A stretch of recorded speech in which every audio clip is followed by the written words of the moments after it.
So welcome, everybody. My name is Ted Jackson. I'm the president or the chair and president in French of the Group of 78. And we're thrilled to see you. There's Lily, bienvenue. And many other wonderful people. We're so happy you've come. And by the way, we have nearly 160 people signed up for this event. So lots of people online. Yeah, it's a thing. So we have tapped into a serious interest that people have at this time. I just want to, at this point, to get us started, to introduce my colleague and friend, Susan Tanner, who is the vice chair of the Group of 78. She's one of Canada's most respected environmental activists. She's worked in government roles. She's done important board work with NGOs on climate and on gender. And we're so lucky to have her on the board and an active person. So she's going to be introducing our speaker who will help us with an Indigenous welcome to this event. So Susan, please. Good morning, everyone.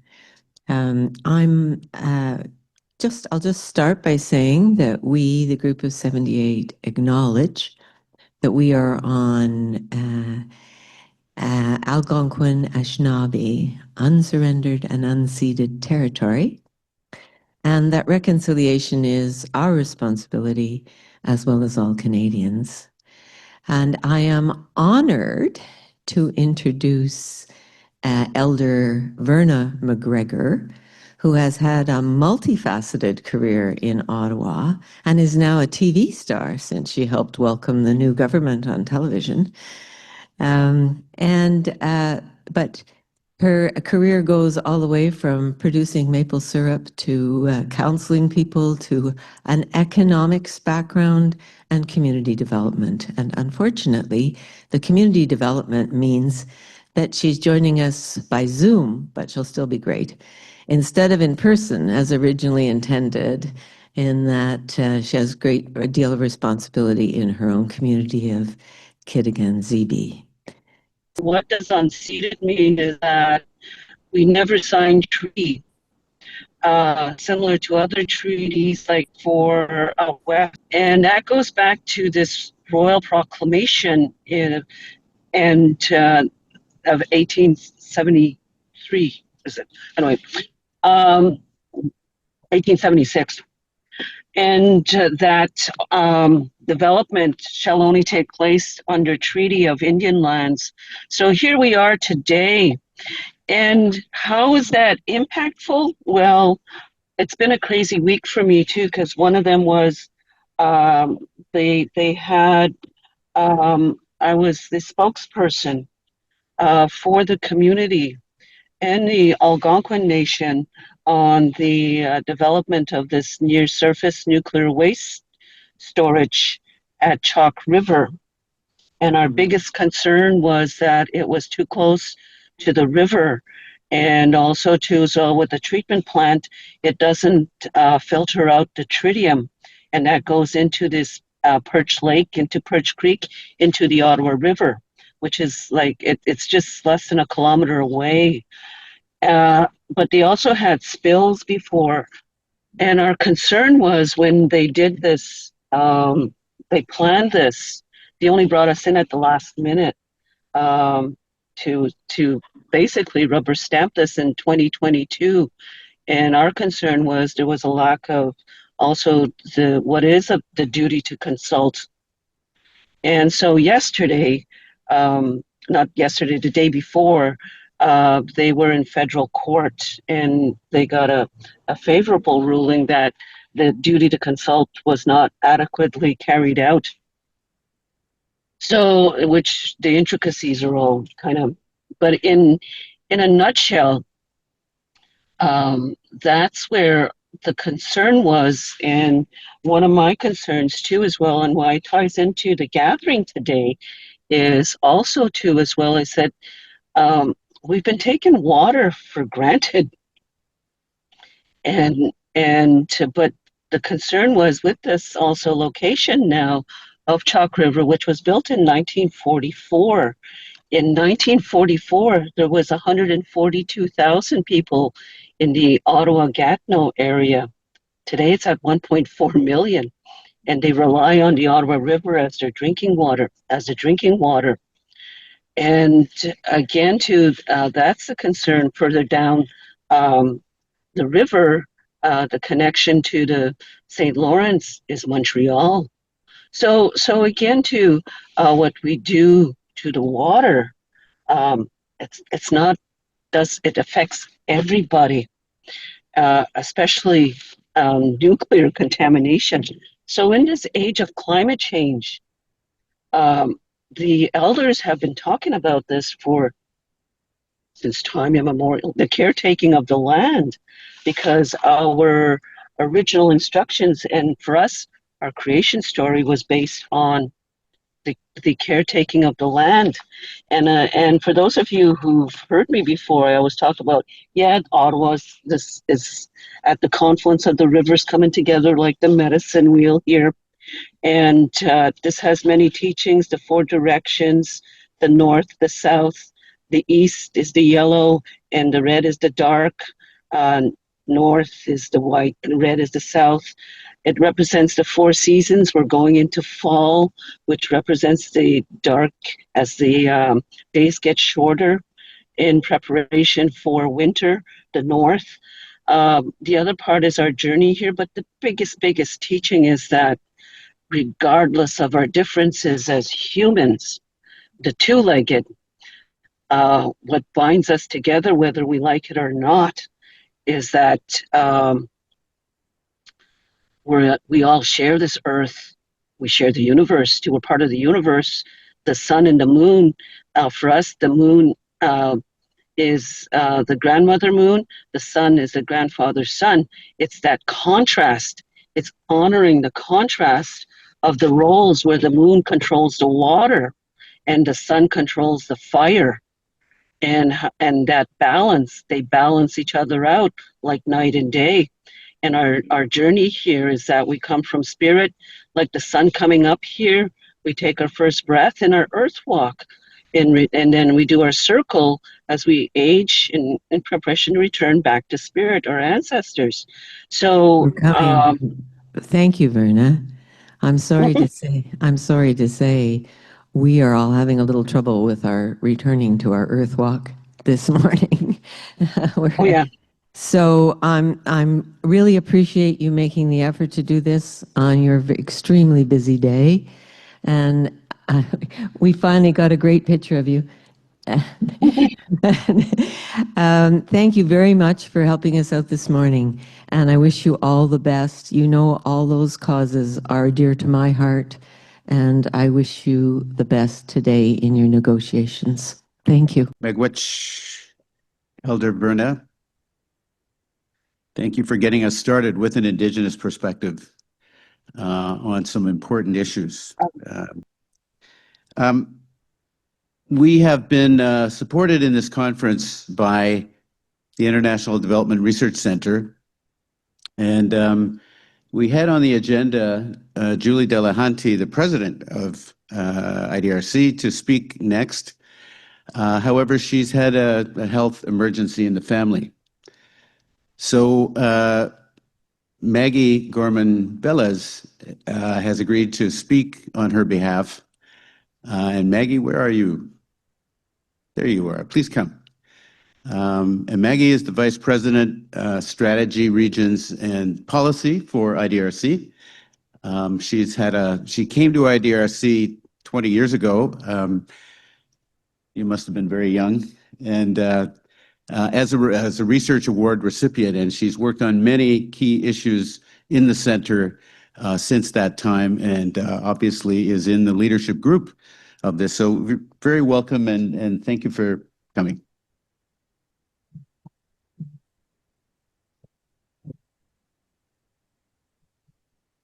Good morning, everyone. Thank you very much, Ted.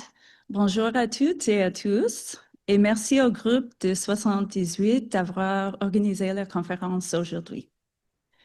Nous, au le Centre de recherche pour le développement international, sommes fiers de soutenir cette conférence qui offre une occasion de se réunir et de définir une nouvelle orientation collective.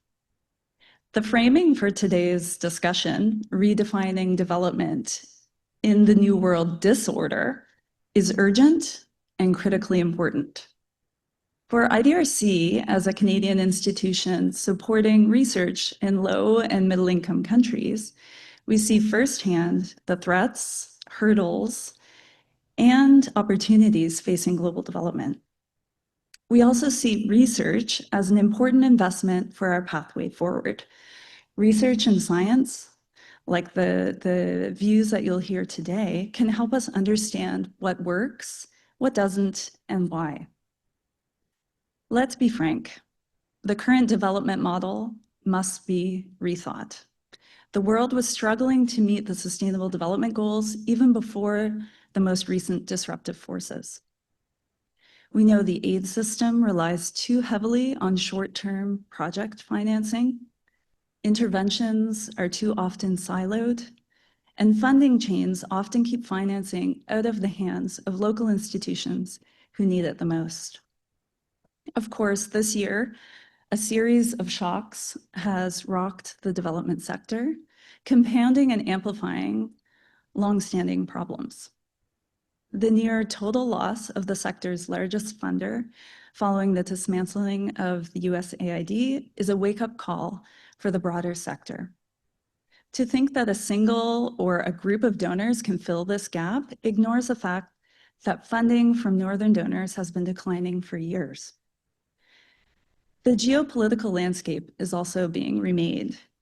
We're living in a multipolar era where our traditional understanding of international cooperation is being eclipsed by national priorities and emerging complex areas of alignment globally. And support for international assistance itself is waning. Public doubt and indifference combine with countries seeking to balance budgets and prioritize domestic investments and security concerns. In this volatile and uncertain future, we in the sector need to lead in fundamentally adjusting our ways of working and embracing major change. And you'll discuss some of these themes today, but a few considerations to contribute from IDRC to today's discussion. First, the international assistance sector must recognize that the future lies largely in the intangible economy, such as knowledge, innovation, and technological progress. Low resource economies will not advance without investments in knowledge and the innovation economy. Second, we need to rethink partnerships to promote shared prosperity. Development can no longer be seen as aid flowing from global north to global south. We must instead identify mutual benefit and shared innovation for the good. This means we need to strengthen and diversify our relationships. Yes, this means with our traditional allies, but perhaps more importantly, with different economies, with emerging economies. And in the face of diminishing and limited resources, we must be crystal clear on what issues are non-negotiable as priorities. This means we'll have to make choices that recognize where Canada can play a leading or contributing role based on its strengths, networks, and resources. At IDRC, we believe Canada can leverage its global leadership as an investor in research, science, and innovation to help unlock new solutions to pressing global challenges as a pathway that allows us to think about mutual benefit, stability through prosperity, and strong international relationships with emerging powers. The area of artificial intelligence, the subject of part of the agenda today, is a good example of these factors converging. Right now, Canada is working closely with partners globally in the area of artificial intelligence, as it's a common challenge that all countries are grappling with, north, south, east, or west, including how to ensure that AI is used not for nefarious purposes and not to grow even further inequalities. And to support AI-driven innovations that hold the potential to improve lives when they're deployed responsibly. As AI development evolves at an incredibly rapid pace, we have to work just as rapidly and leverage the greatest minds globally in partnership and to ensure it's developed and deployed ethically with respect for human rights. Through initiatives that IDRC is supporting, like the Artificial Intelligence for Development program jointly with the United Kingdom, Canada is investing in Africa's AI ecosystem and aiming to scale responsible, locally driven innovations. These international efforts are highly complementary to our domestic goals here at home to ensure the safe use of AI and to see innovation that flourishes. For example, in South Africa, pale gray smokestacks hover over the red roofs of towns across the Dirty Triangle in the industrial heartland of the Gauteng province. Residents can practically taste the toxic air. Until recently, it wasn't clear exactly what was being breathed. Now, thanks to low-cost air monitoring system powered by AI that predicts air quality like the weather, built on locally developed low-cost hardware using local research from South African universities, millions of people are gaining access to life-saving information. This is an example of the positive and the potential for AI. And this new system is also providing key information to the South African government as it works to manage the environmental impacts of industry. Tools like these hold tremendous global potential, whether addressing industrial smog in South Africa or wildfire smoke here at home. It's an example of how investments in locally based knowledge and innovation have the potential to create solutions that build healthier communities and smarter policies for people across the planet that are mutually beneficial. So in closing, significant disruption in our sector may seem daunting, but the speakers at today's conference bring a wealth of perspective, experience, and ideas. And I want to commend the group of 78 for creating this dialogue. J'espère que nous repartirons aujourd'hui avec un nouvel élan, grâce aux solutions partagées, à la volonté renouvelée d'innover et à l'inspiration puisée dans la force des efforts collectifs pour imaginer un avenir plus juste et durable. Merci de votre présence et un grand merci également au groupe 78 pour avoir rendu possible ce dialogue essentiel. I wish you a productive day together. Thanks very much.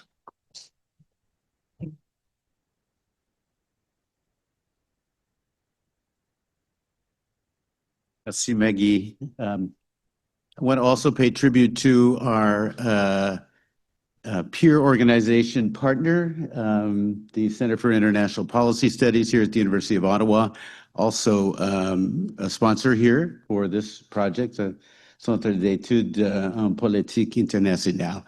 Very important group, and they are present and looking at this agenda as it develops and looking for things that they will follow up on. I just want to make very quickly, because we need to keep moving on this agenda, but 3 quick points. One is that the disorder that we see out there is the result of a very orderly set of actions. If you read Project 2025, you see that this is really a very planned, systematic assault on institutions. And we could predict, because it was written in the Project 2025 documents, that USAID was going to be dismantled. We knew this 2 years ago.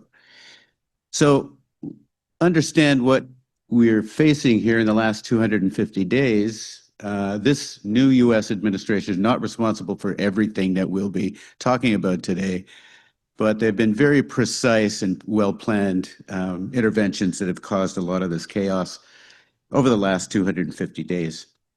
The second point is we are not bystanders. This is affecting us directly.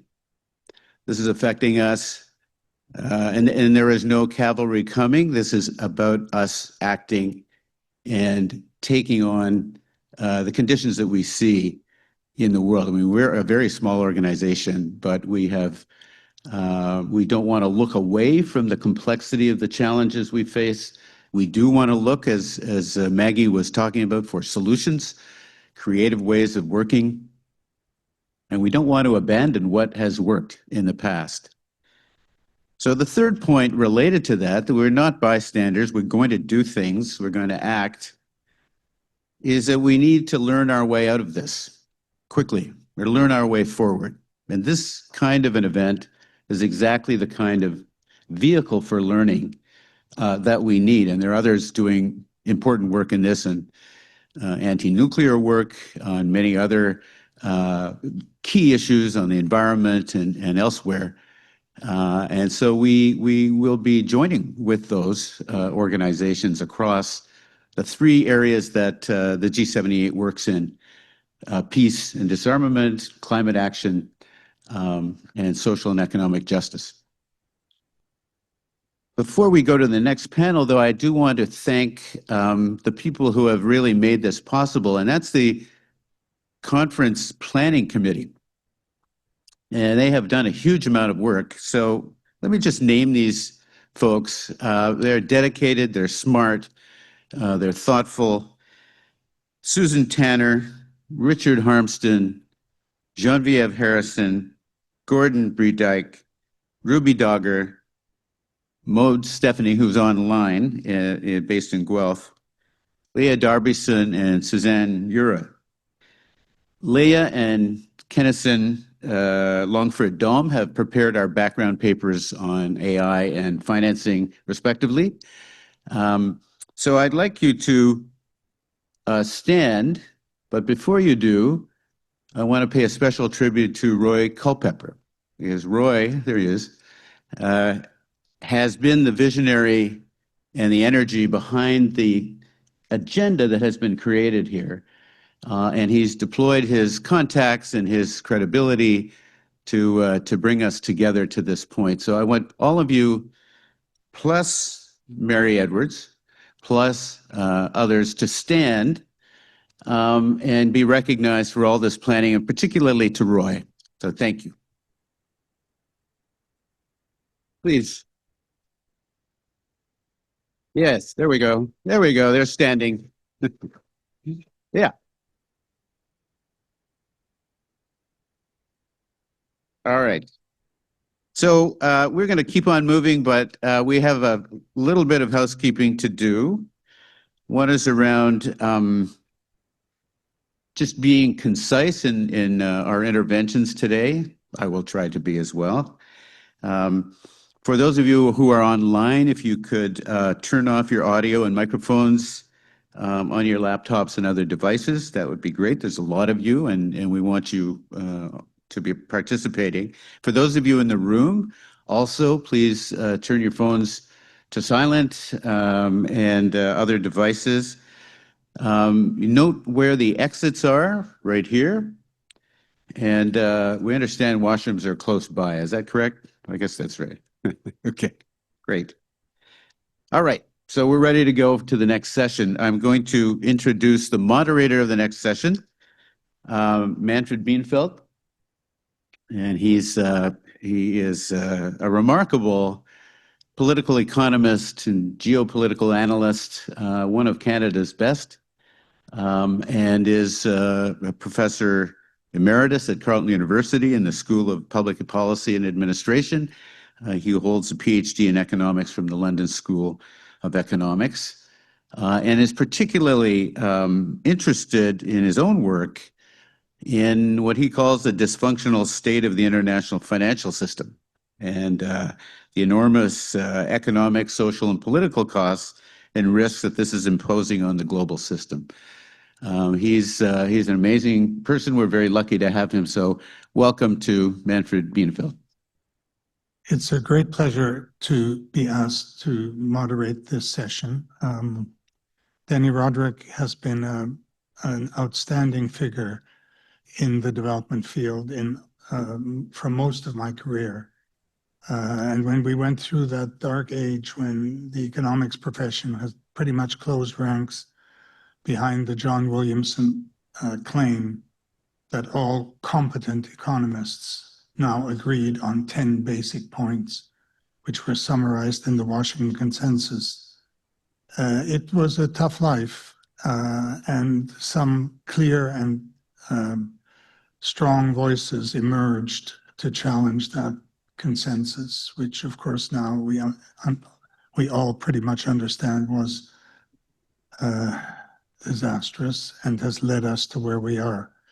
So I am eternally grateful for Dani, who emerged as one of those voices and has remained incredibly active and prolific. Fortunately, we've made available his full bio. He's at the John F. Kennedy School of Government at Harvard, and his recent publications really address all of the issues that we raise here and that we want to try to address. It's a very short time to cover a very big issue. For some of us who've been working in this area, we have a certain problem because policy in the world is bound by previous events, and the alternatives that we have generally been identifying, and that includes Dani's work, suggest that governments are an essential part of successful development policy and indeed successful social policy. My view has been and is still that competitive economies are very desirable, but the competitive process must be embedded in a framework which is ethically and socially established. In the absence of such frameworks, it becomes dysfunctional, divisive, leads to exploding income inequality, and locates power in areas that are increasingly unaccountable to the public. And as I see the world developing around us, I feel sometimes in the position of somebody saying, well, having called for a stronger role for government, but now faced with a world where governments rarely represent the public interest in any recognizable way, poses a rather large challenge.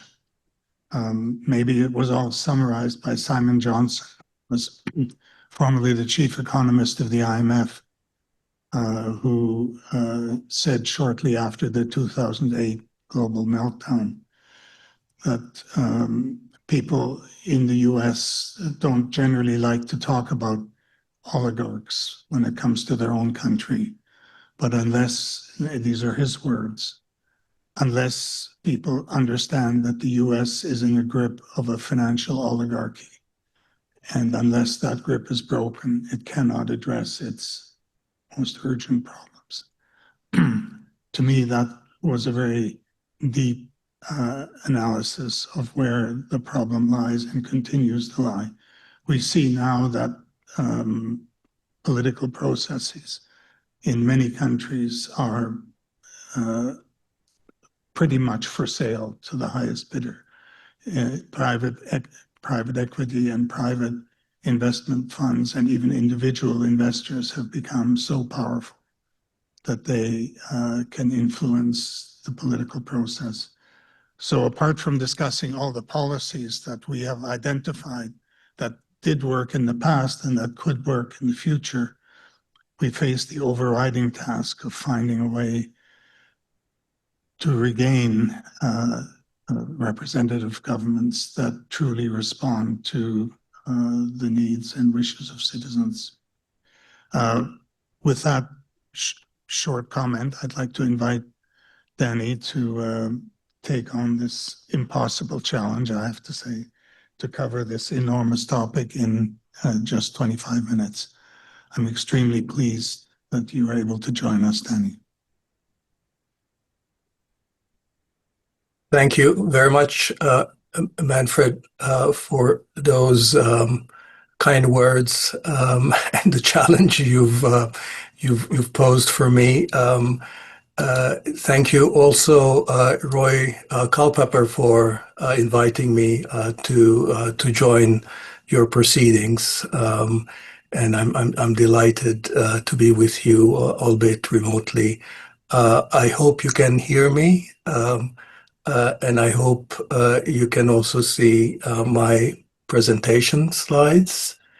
Yes. And I'm going to be talking about some of the themes in my new book, which indeed cover many of your core concerns. The book's title, as well as my presentation's title today, is Shared Prosperity in a Fractured World. And we are living in dark times, but I think there is this book was written with a note of optimism, that there are actually things that are glimmers of hope, that we do have experience, whether it is in terms of creating cohesive societies, or fighting climate change, or addressing global development, that there are variety of practices around the world that actually do give us hope. It is true, as Manfred mentioned, that many of our national governments are not currently up to the task, but often we see these experiences and practices at the subnational level, local government, municipalities, local experiences. And I draw on this variety of experience and connect it with my understanding of economics to present a little bit more of an optimistic picture about where we can go. My goal in these 20 minutes or so is to give you a sense of what my argument is. Hopefully, you will find it interesting, but not tell you so much about the book that you will feel like you've already read it and will not want to buy it. The book revolves around these three key challenges, which I take as central to our global economy. The first, of course, is the climate transition, the climate change, and that's a clear threat to our physical existence.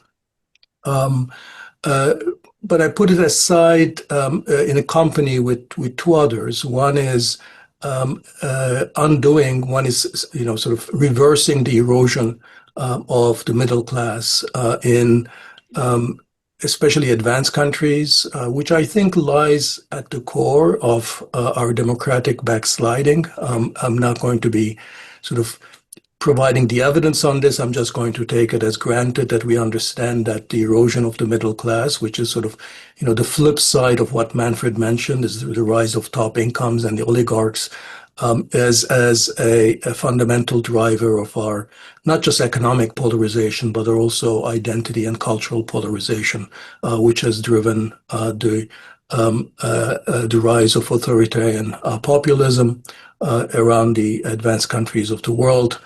So if climate change is the most serious threat to our physical existence, I think the most important threat to our social and political life is the weakness of our middle class. And so the question is, what is it that we can do about that? Of course, the third challenge is that of global development, how to proceed on global poverty reduction. I think that's going to depend largely on our ability to reinvigorate the processes of economic growth in the low and middle income countries. And I don't need to say much to motivate that to the present audience. Now, in our policy discussions and in much of our policy actions, we often view as these as essentially being sometimes in tension with each other. That is, what we do on one front might hurt the attainment of other objectives. So, if the way to reinvigorate the middle class in the advanced countries is to bring manufacturing back home, what does that do to developing countries? Or if green to transition makes impossible industrialization in the developing countries, what does that do to them? And I'm going to, again, sort of argue that, in fact, they can be reconciled, but we need to take greater cognizance of some of our current technological and global realities and actually can turn it around and present a more optimistic take of that. So I begin with I think what is the essential economic challenge that each one of these tasks pose us. And that's a challenge really of structural change. So there's a common theme, and that's really what connects these three tasks in my book in terms of why I think I can handle them, such huge topics in the context of one slim book. And that's to say that literally in terms of what is that we need to achieve them, it's really all about structural transformation. So in terms of rebuilding the middle class, that's going to require us to create good jobs in those sectors where the employment is focused. And so that's really about improving the quality and structure of employment in the advanced countries. Climate change obviously requires transition to new technologies, to green sectors, to renewables. That's a challenge of, again, economic and technological structural change. And poverty reduction, global development, I think fundamentally is really about getting people into more productive jobs, into better jobs. So what we need to do is foster economic growth through structural change and create more productive sectors to which we can put people so they can lead more meaningful life because their income earning capabilities are increased. And looking at these challenges as essentially challenges of structural change then provides us a kind of a perspective in terms of what is it that we need to do to achieve these kinds of structural change.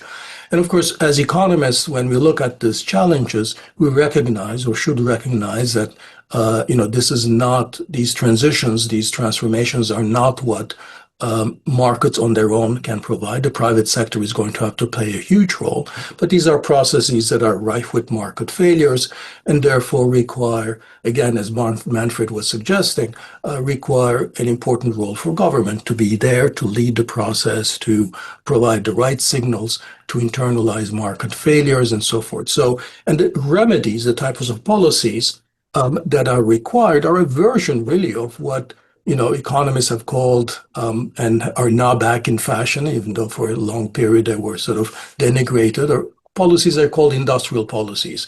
That is, policies pursued by government to incentivize economic and technological structural change in socially more desirable directions.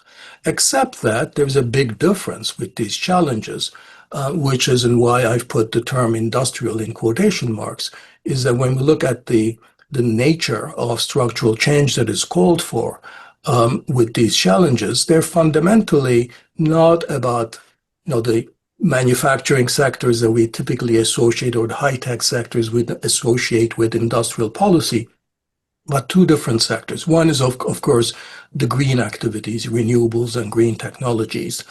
But the second, which I think has largely remained under the radar screen and which I want to really sort of put front and center, is the role of services. And that's because both in the North and in the South, getting better, more productive jobs in services is going to be the key. It is the case that manufacturing is no longer a labor-absorbing sector. Of course, advanced countries have been deindustrializing in employment terms for a very long time. No matter how many tariffs you put on imports from China, you're not going to be creating jobs in the advanced countries because even China is not creating jobs anymore in industry. China has been shedding jobs in manufacturing by the millions. And also in the low and middle income countries, I think what we're seeing is that sort of the traditional model of industrialization is not really working, not because of the challenges of greening those economies and the green transition, but because of the nature of manufacturing technologies that have become much more skill and capital intensive, and the nature of global competition, which really has concentrated most segments of manufacturing in a few countries, that's going to be very difficult to dislodge. And so whether we like it or not, economic development in the developing countries in the future is going to rely on increasing productivity in labor-absorbing sectors, which are largely services, and in fact, which are largely non-tradable activities. So, these are, I think, sort of more concrete, operationalized form of our challenges. And of course, the big question is, can such policies, these updated industrial policies, call them structural transformation policies or productive development policies directed in the green and services sectors, can they work, and what form should they take? Let me start with one area where, in fact, they have been tremendously, tremendously successful in the last 10, 15 years, and they are making a big difference now. And that's with regard to the green transition and the huge success we've had with the pursuit of industrial policy in the renewable space. Now, I think it's fair to say that the success in renewables, the dramatic collapse in the cost of solar and wind, electric vehicles and batteries, this is really the biggest success we have scored on the climate transition front in decades, ever since this really rose to sort of our consciousness as a key global challenge. I think to the point where many climate activists, and I will point to Bill McKibben, for example, who has been at the front of telling us about the dangers of global warming, are being actually cautiously optimistic. In his new book, Here Comes the Sun, he basically tells us how these new possibilities of solar power and other renewables are carving a path towards a transition that might actually enable us to survive. Now, where did this big transformation come from? And I think it's fair to say that it's largely the product of Chinese industrial policies. And we can see that in the sort of, where the increase in solar capacity has come from. On the right panel here, it's really just China. China was not the original country to engage in industrial policies. That was more the US and some European countries, and I'll say a little bit about the US case later. But China really took this on and made it a huge success. It's really it's a very traditional form of how industrial policy works when it's combined with the learning curve. So government support of renewables in China has led to investments in capacity increase, to learning by doing, to cost reduction, which in turn produces reduction in prices, which increases the market size on the demand side, and therefore enables further investment. And you have this kind of a virtuous cycle, which sort of increased capacity, reduction in costs and prices, and sort of greater production of sort of renewables, to the point where now new electricity is much cheaper in most parts of the world through renewables than through traditional fossil fuels. It's an amazing transition. And what were these policies? So these were broadly, of course, sort of industrial policies. You should call them green industrial policies. But they went way beyond simply just sort of subsidies. There were a variety of public initiatives, whether it's the formation of public venture capital firms by municipalities or some national governments, regulatory changes, government investments in R&D or in infrastructure, very concerted effort at not just implementing a variety of incentives but also a willingness to experiment with different kinds of policies where sort of different parts of the country were used as demonstration zones, different packages were used, and then and sort of there with significant amount of iteration and feedback loops where in typical Chinese development policy fashion you'd engage in a lot of experimentation and you build on the projects or the approaches that tend to succeed. And while, so there have been certainly cases where there have been failures in wind, for example, or creation of some excess capacity, although I'm not sure what excess capacity actually means when you're talking about the green transition. It is a case that this has been an inordinate success in moving us towards a more sustainable future, one that has actually scored has taken us much further ahead on this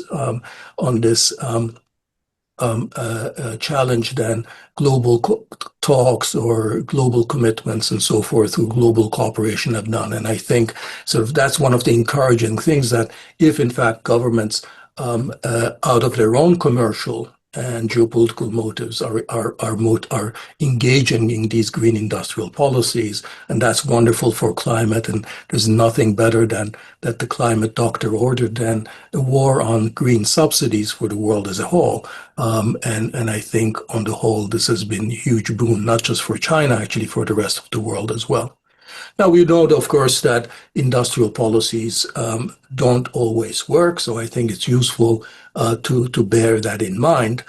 And in the green space, it's interesting that before China embarked on green industrial policies, that was Obama's idea, that in the aftermath of the financial crisis, he engaged in a very major way in trying to provide support for renewables, and the Department of Energy in the United States made a whole lot of loans and loan guarantees available to startups to get the U.S. Down this road. But then that hit a roadblock, and that roadblock was that the program was largely mismanaged in one specific way, which is that the government selected one of these projects, Solyndra, a company that was it was investing in a different kind of technology than from the Chinese in manufacturing solar cells, and that company very publicly failed. And the fact that that company Solyndra had been publicly selected by President Obama, to the extent that he went and sort of stood in front of that factory and said, "This is our future." So it wasn't that it became a politically a big disaster that this particular firm that had been part of the portfolio of companies that have been selected is also the one that failed. Of course, gave credence to all the critics of industrial policy who say, well, you cannot pick, the winners, and here is a very concrete example of that. But this is more a failure of the political management of the program than industrial policy or these industrial policies in general, because of course, Solyndra was not the only company that received these loans. A company that was much less known at the time, Tesla, received a similar size loan also from this program, in fact, prevented it from going bankrupt.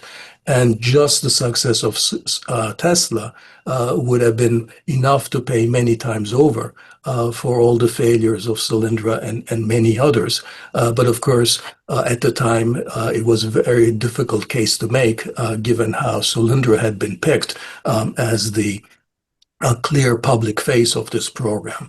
So I think the lesson from this, as an important lesson, is that yes, governments cannot pick winners, but governments can let the losers go. And once it becomes clear that something is a loser, and also that governments have to be marketing these programs as portfolios, as a range of programs where some failures will necessarily occur, just as with private venture capital. And it's also the ones who benefit, the few that are really successes that pay for all those failures. So I've spent a little bit of time about, sort of how industrial policies, green industrial policies for structural change have actually taken us much further than we thought might have been possible on the green transition. And it's a very different way of approaching the green transition than through our usual thing, our discussion of taxing emissions or cap and trade or global cooperation through national commitments and so forth. And in fact, I think there's an argument to be made that, dealing with the grand transition through incentives, through green industrial policies may be much more effective than doing so through taxes and through the stick, because ultimately it makes targeting emissions directly politically much more possible if you have a large enough renewable sector that is also politically powerful. There's a question as to how that is working in the United States with the IRA, and it's largely repealed under Trump, but maybe we can talk about that later. So the green transition, I think, is critical, but it's also important to realize that the green transition is not going to be on net a huge creator of jobs, so it doesn't address the middle class issue that I started with. And while it's an important axis for productive transformation in the developing countries, on its own, again, it's not going to be where the bulk of the jobs are going to be in the developing countries. So we still have to address the question of how do we create the good jobs needed to sustain the middle class and democracy and to promote economic growth in the low and middle income countries. So in other words, can we imagine the services equivalent of this kind of green industrial policies? Now, it's important to understand, I'm not going to be saying much. I talk a lot in the book about sort of the middle class in the advanced countries, but I'm not going to be saying much about that in the rest of my comments. So I just want to focus more on the developing countries and give you a sense of where my thinking there is.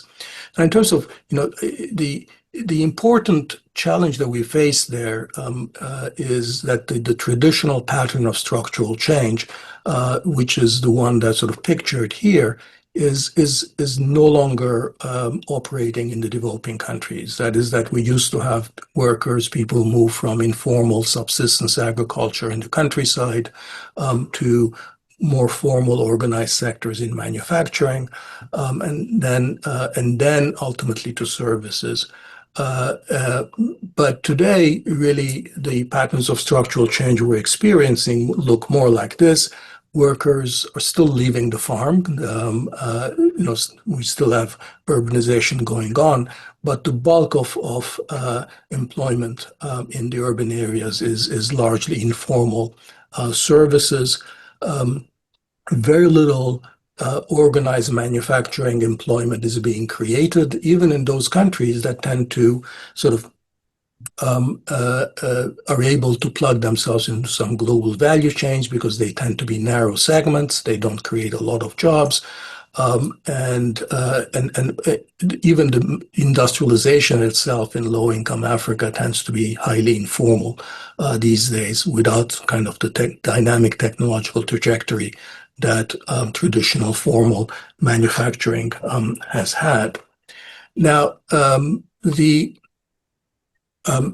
reason that I just don't think that it's going to be possible for developing countries today to replicate the traditional export-oriented industrialization model of the East Asian countries, regardless of the global conjecture, is really how the nature of technology in manufacturing has changed today. And we see this very well in the transformation that China has been going through.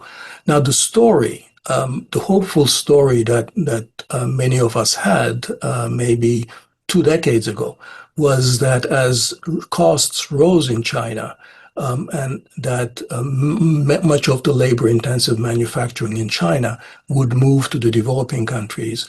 And together with that, there would be lots more employment opportunities in manufacturing that would be created in low and middle countries outside of East Asia.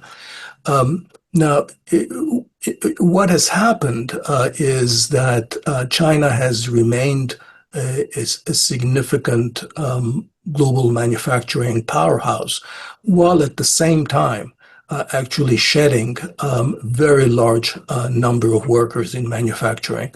So according to Chinese official statistics, there are more than 30 million fewer workers in China's manufacturing sector today compared to like 15 years ago. And just to put that number into context, that's more than the total number of manufacturing workers in the United States and Germany taken together. That's how many jobs in manufacturing has been lost. Meanwhile, of course, China's share of global manufacturing has continued to increase. So it is not as if, even if there was space for other countries to enter into sort of and create competitive manufacturing industries, it's not the case that these jobs are actually coming back to the developing world. And we've seen this, for example, in the experience of Ethiopia, in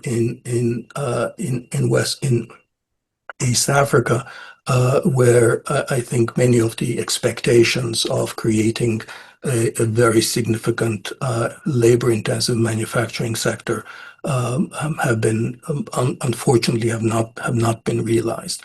So that's Dani, 5 minutes, please. Sure. Yeah. And that's sort of the source of my pessimism of the manufacturing, and then the question becomes, where will in fact the more productive jobs come from? Well, agriculture, I think I don't want to underestimate the significance of agriculture, but it's very difficult to view agriculture as a labor-absorbing sector. I think as agriculture in fact becomes more productive, through new technologies and through diversification into cash crops and so forth, it's going to, release more workers. So I don't think agriculture is the answer.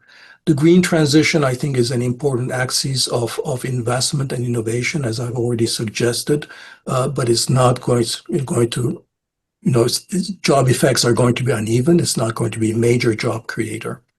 High skill services, IT, BPO, digital services, I think that's sort of the current craze. But the question is, these are services that are not going to be creating huge amount of jobs because of the very significant mismatch between the skill level of work of workers in developing countries and the skill requirements of these. So ultimately, therefore, again, whether we like it or not, it's going to be labor-absorbing services, mostly non-tradable, a lot of them informal today in developing countries. That's where the jobs are going to be.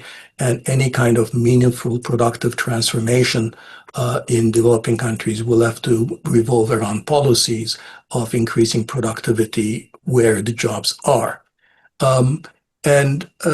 I think there are different types of strategies for doing that, and a lot of my recent work is focused on trying to reconceptualize industrial policies for this very new challenge. These are not export-oriented sectors. These are not mostly large firms, so it requires different types of approaches from the government. But broadly speaking, there are 4 different strategies. One is working with existing large firms that might be large multinational retail firms, or they could be large platform companies providing, ride-hailing or food delivery services, and working with them to engage them to create more employment and to sort of connect more with local suppliers so they can pass on more productive management and technologies and increase employment through these sort of backward linkages. A second is working directly with micro enterprises, individual entrepreneurs, or sort of informal enterprises, and providing them with a range of services, of which credit might be only one. And typically we think of credit simply when we think about these firms. But a combination of training, marketing platforms, management services, access to various kinds of technology infrastructure to increase the productivity of the most dynamic of these smaller enterprises. Third axis focuses directly on technology, creating new technologies that complement low-skill labor and enable them to provide a much broader range of more sophisticated tasks. And finally, sort of upgraded vocational training programs that connect trainees directly with businesses and with employers. So the so-called, vocational training with sort of dual customer kind of approach. So there are examples of these approaches around the world, that I briefly discuss here in my book, such as, Haryana state in India, where the state government partners with the local ride-sharing firms to see how they can increase the employment of a larger number of local drivers by undertaking the regulatory changes required to increase the number of drivers. And the firms, in turn, these platform companies, in turn, provide soft commitments to increase employment. A kind of a business plan competition to identify the next generation of entrepreneurs in Nigeria, but by providing those who are successful in the first and later rounds with some seed funding, with management and accounting services assistance. The provision of different types of software to various groups, whether it's community health workers or street vendors, to enable them to be more productive by, for example, allowing them to put their orders and to centralize their orders from wholesale distributors so that they don't have to spend hours on the road traveling to wholesale markets every morning and so forth. So there's a variety of examples where governments have already experimented, or social enterprises have experimented with different kinds of aspect of this, which I think are just sort of the beginning of how different ways of engaging in industrial policy for this very, very different kinds of sector. So finally, let me conclude by saying that this way of looking at the challenge of sort of the next generation of development policies, of how to engage in sort of structural transformation in developing countries in a way that doesn't focus on the traditional export-oriented industrialization model. I think it's fair to say that it's not going to produce growth when it's successful. Even when it's successful, it's not going to produce growth as rapid as in China or the East Asian successes.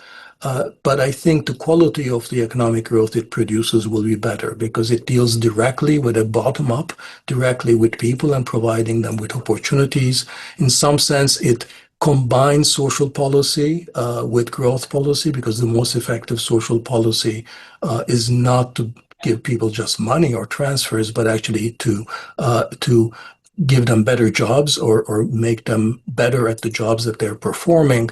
And so while I think under this kind of services-based strategy, growth will be lower, but I think its quality is going to be much higher. It's going to be much more inclusive and much more focused on building a pathway to middle classes. And finally, I should say, in this world of Trump, it's a growth strategy that depends much less on the global context because it's largely based on building your local domestic middle class and building up your services, and much less dependent on tradable industries. So let me just stop here, and I look forward to the discussion and your comments. Thank you. Thank you very much, Dani. I think a very broad perspective, and one which, as you said at the beginning, does point us in the direction of optimism. I believe, however, I mean, these have been the debates that have been at the center of the development debate for decades. And I remember writing about the informal sector when it was, for a while, prioritized as the place that would produce the solutions that we were looking for. And I concluded at that time that unless informal sector activity was integrated into a larger, more serious strategic development strategy, then it was very unlikely to allow countries to become prosperous or stable. I feel a bit different in raising this. I appreciate that at the level that you're speaking, these things are helpful, there's no question. But I would say that my reading of where we are is that unless we find a way of changing the way in which international capital flows work, I have long believed that Keynes was right when he said that unless the rate of profit is nationally determined, no society is in a position to make its own social experiments, because the globalized capital flows are very unidirectional and are essentially very not accountable to public pressure. The other thing that is raised by your comments, and it's just the reality, you put emphasis on China, which I believe is absolutely correct. In fact, we know that not just in terms of solar energy, not just in many industrial areas, but in the green technology area, China is the model that has not only pushed technology to the points where it has become really transformative, but China is also the one that has accounted for most of the reduction in poverty around the world. And that seems to me to suggest that we need to think very difficult thoughts. And this is one of the problems. One is dreaming of the impossible. One is pointing to what has to be done. But we do need to find a better balance between popular representation and governments that have the capacity to constrain the centrifugal forces of the private markets, and in order to allow them to operate within, as I said at the beginning, within frameworks that are politically and socially and culturally framed. Particularly now that the pressures to look for profitable investments, because the world isn't short of capital. What the private equity firms call dry powder, which is liquidity, which is sitting there waiting for investment opportunities, which become increasingly problematic. That dry powder reserve is in the trillions of dollars, and much of it is now being directed into military areas, which is unfortunately a historical pattern that tends to reproduce itself. So I totally agree with the things you've said, but I think unless we find some way to address these broader underlying questions, we will find progress very difficult, cumulative progress. I'd like to open the floor to questions. Are there roving microphones? I have no open questions in the Q&A at the moment. I would encourage those people on Zoom to use the Q&A. Does somebody have a microphone that can be? I think it's better. I think it's for the people on Zoom. They won't be able to hear you.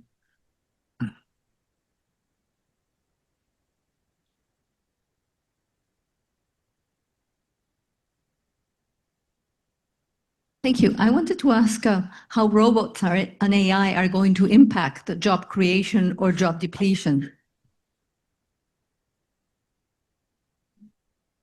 Dani, would you like to take one question at a time, or would you like to take 3 questions? And if there are more, maybe we can group them. Okay, so let's take a couple more. How do we integrate the AI issue into all this?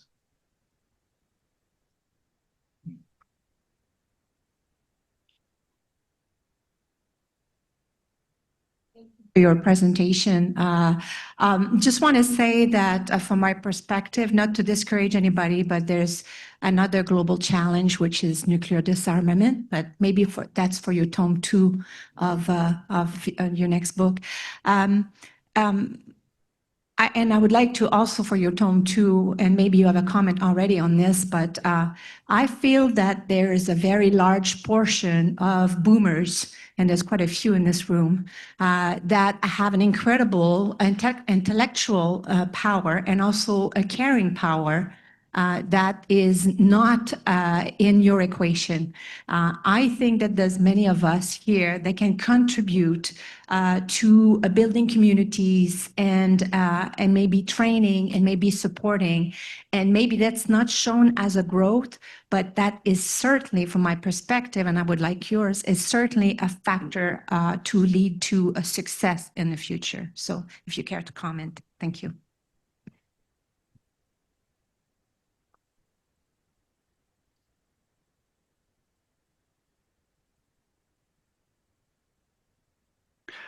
Thank you. If I understood the conclusion of Dani Rodrik, the poor class will significantly increase to a point of no hope. Therefore, a revolt, at least a revolt. Is that a proper conclusion?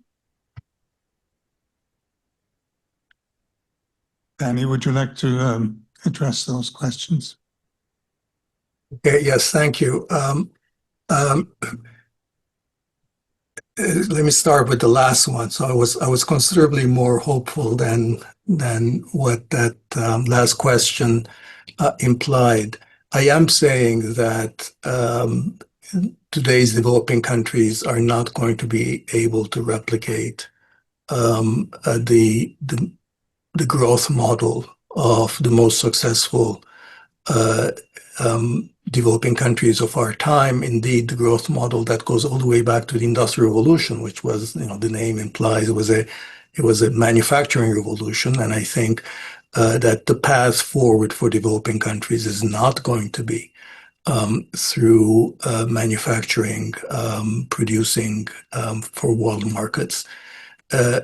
But I was trying to suggest that that doesn't foreclose all positive outcomes, that it is possible, and in fact there are a wide range of actually well-evaluated programs around the world where, whether it is promoting entrepreneurship, promoting small firms, provision of technology,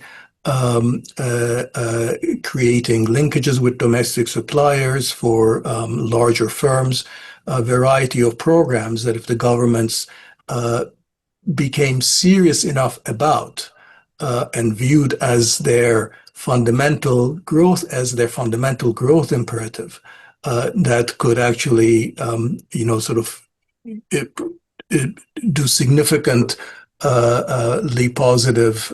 make a significant positive contribution to creating a sustainable growth model, although it's not going to be growth at East Asian rates, but it's still going to be, I think, growth that is higher quality because it's more inclusive, it's creating jobs and higher productivity, higher pay for some of the poorest workers in your economy. So that is sort of the picture I was trying to draw on. I didn't say anything about nuclear disarmament. That's certainly one of our most important challenges. I should have highlighted that I was focusing on sort of our what I take to be our three most important economic challenges: global peace and many other problems of geopolitics. I think I don't feel sufficiently qualified to talk about, although I recognize them as being extremely important. The role of AI, robots, and new technologies in general. I'm very happy that this question was raised. I didn't say much about that, although I talk about it in the book. I think we know that automation had a very significant effect on employment and deindustrialization and the loss of jobs. And largely, I mean, the picture I showed you about sort of the loss of employment in manufacturing in China is largely because of automation. And AI and other kinds of digital technology is going to be a different kind of a challenge. And whether it's their job effects are, I think, are at this point are much more speculative. What I want to emphasize here is that governments have a role to play here too, in promoting certain type of technologies which are much more friendly to workers than others. So we can use new technologies, to essentially to displace workers or to discipline workers or to monitor workers better, to extract the last, sort of ounce of effort from them. Or we can use new technologies in ways that actually increase the agency and autonomy of workers, enable them to do much more sophisticated tasks. And so it is possible to envisage a world in which AI and new digital technologies that are used in ways that are much more friendly to workers. And I think in this strategy of creating a services-oriented good jobs model that I've outlined, worker-friendly technologies of the type I'm talking about are going to have to play a fundamental role. The problem is that markets on their own, Silicon Valley on its own is not going to be necessarily focusing on this, which is why there is a very important role for the government to engage in an effort in innovation to direct innovation in that direction. So just like we have DARPA or ARPA-E, sort of in directing innovation in with defense-related areas, in green areas, we can envisage, for example, an ARPA-W, an ARPA for workers, which is sort of focusing on technologies that are much more friendly to workers, that are designed specifically to work and expand the range of skills and tasks that lower educated workers can do. So that's going to require concerted effort. So part of the answer to what about AI and workers, I think the answer is in our hands, is what I'm trying to say. Finally, Manfred sort of raised the question of sort of what about global capital, the profit motive, and so forth. And I recognize very well the constraints that he is talking about. I would say that the problem, again, I have a more positive take, optimistic take on this, which is that who put capital in the driver's seat? I think it's largely our own conception of what the right model of development was that put capital in the right seat. So if our model of development is, that we basically, the only way to develop is to provide, the most appealing and profitable environment to international capital, and therefore we need to do anything, whether it means to completely throw our economy open to international trade investment, or to increase our rank in the global competitiveness surveys of the World Economic Forum. So if all of our economic policies revolve around that objective, we're essentially giving capital that advantage and that power. I think in a world where our conception of what development is, it is possible to envisage a world in which capital doesn't have that power. And we can look even in this era of hyperglobalization. We know that different countries chose different paths, that capital didn't have always the power that it had in all kinds of countries. So some countries were able to discipline capital and grew despite a very similar global context.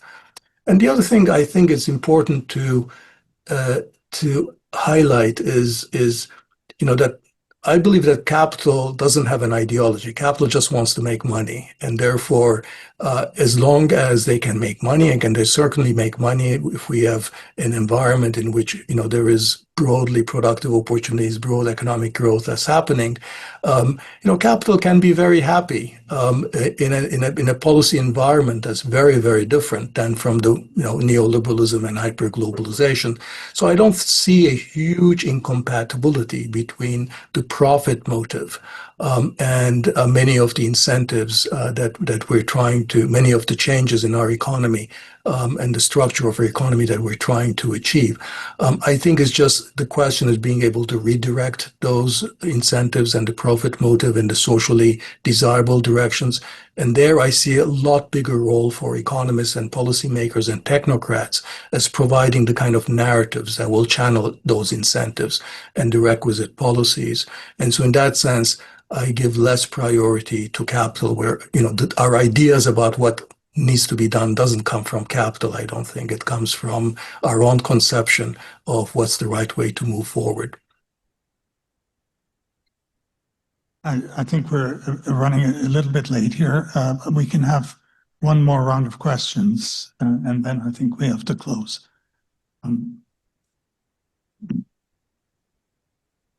Okay, thank you. So this actually is a follow-up to your last comment, and that is to raise the dreaded R word, regulation, which, as we know, over the last 25 years has effectively been deregulation in markets within developing countries. As we've seen higher level technology type drivers becoming important in developing countries, whether it's in finance, innovation in infrastructure, energy production, or IT, that effectively has meant that there's been very little incentive for hyper-scaling companies, not just capital, to actually invest and build capacity in developing countries. There's nothing that compels them to do so. So I'm wondering, what your view would be on reinventing regulation to create regulatory incentives for investment into developing countries rather than trade sort of block policies. Thank you.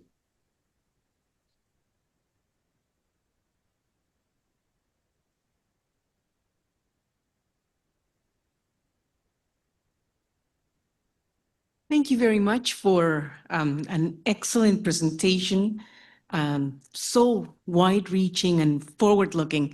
I have another R question. It's about redistribution. The kind of economy you paint, and by the way, I think it already exists, is likely to exclude a lot of people. I mean, these will be small, creative enterprises, but they won't have enough employment for everyone. And yet you said very little about redistributive policies, whether it be revenue, collection, progressive taxation, or putting limits on oligarchies. And I'm very interested in that because that has been part of the success in countries like Canada, for example. A final question. Sorry. Thank you. My question is about the recent rollback of the US on the energy incentives, on the green energy transition, etc., with the One Big Beautiful Bill. And I wanted to get your thoughts, Professor Rodrik, whether this is circumstantial incident or whether this is more structural trend that we can see in the US continuing and also in other countries as well. Okay, Dani, if you would try and tackle those as briefly as you can and make any summary comments that you wanted to make. Yeah, thank you. Three very big questions. On regulation, yeah, I mean, I do think that regulations need to be, updated. I think that's a very context-specific question. I think the kinds of regulation in energy and in the green transition for the kinds of services I'm talking, they're going to be very, very different. But I think that they will need to be much more productivist oriented in directions in the way that I try to suggest in my talk, which is yes, abuse of market power and protection of consumers, but also in a context where you're thinking in a kind of industrial policy frame as well. What is it that you can do to induce firms to invest in the right direction, to expand jobs and things like that. That sort of as we see in sometimes there are conflicts between competition policy, antitrust, and industrial policy and so forth. So I think thinking about how to combine those positive inducements with the sticks or the restraints or the mandates of regulation, I think is one way to think about regulation in a more sort of collaborative way. With respect to redistribution, yes, I didn't talk much. I mean, I do think that there's room for redistribution, but let me be very upfront that I don't think you get development through redistribution. I do think that redistribution is a way to address some of the fundamental unfairness in our economic systems. And so I am in favor of that. I think Zuckman and Piketty and people who are thinking along those lines have great ideas. I'm in favor of the wealth tax. So I favor all of that. But I just want to underscore that we don't get development without productive transformation, without getting people into better jobs and without creating productive jobs. That's something else altogether. And my focus has been very much on that side of the economy. How do we get people into more productive jobs, and what kind of strategies does that require? Is fundamental. It doesn't replace the role of addressing unfairness, but it is critical. On sort of what's happening with with the essentially repeal of IRA and the turnaround in the United States, that's very interesting. That I view it as a kind of a temporary setback. I think it's actually interesting that at the state level, at the subnational in the United States, many states are actually trying to figure out how to go back and reproduce some of the incentives that the IRA had. So I think without question, Trump has done significant damage because the IRA was essentially the US version of the kinds of green industrial policies I've talked about in China. And it was not new because, as I said, Obama had actually originally started it, but then, that sort of Solyndra and other reasons, had put a kind of interrupted those programs. So I just don't see, I think that the logic here is of renewables having become cheaper, the green transition, the logic here, the market logic is very, very strong. So I don't even think that, that maybe, Trump somehow stays on for another 4 years after this 4. I mean, he can do inordinate damage, obviously, but I do think that it's the commercial logic and that of sort of global geopolitical competition means that countries will be trying to move in that direction, and some version of IRA or industrial policies in the green space will be back in the U.S. Thank you very much, Dani, for a really comprehensive presentation. It's given us a lot of food for thought. I guess my very closing comment would be to maybe reiterate that the power of capital needs to be addressed, especially if we want to talk about redistribution. With technology becoming such a dominant variable at this point, the question of the ownership of technology becomes extremely important. And in my view, one of the most interesting developments is the emergence of very powerful AI systems coming out of China, which are made available for free.